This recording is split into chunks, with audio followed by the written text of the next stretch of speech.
Le projet European Stories a été imaginé et créé dans le but de promouvoir la diversité culturelle, le patrimoine, les langues aussi, puisque l'idée c'est de créer des circuits touristiques alternatifs qui sont menés par des habitants des quartiers.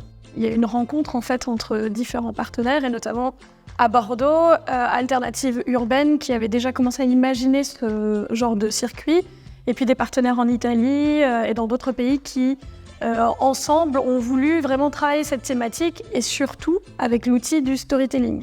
On a inscrit ce projet vraiment dans la priorité européenne inclusion et diversité puisque le but c'était aussi de faire travailler des personnes qui sont éloignées de l'emploi, donc des personnes qui vivent dans leur quartier depuis très longtemps mais qui n'ont pas du tout les compétences de devenir un guide touristique, un éclaireur comme on appelle ça. L'objectif au final c'est que ces personnes-là aient des compétences pour qu'elles s'insèrent sur le marché de l'emploi. Et donc toutes les personnes qui ont participé aux formations, les éducateurs aussi, qui les ont accompagnés, ont vu une évolution très nette sur notamment le langage.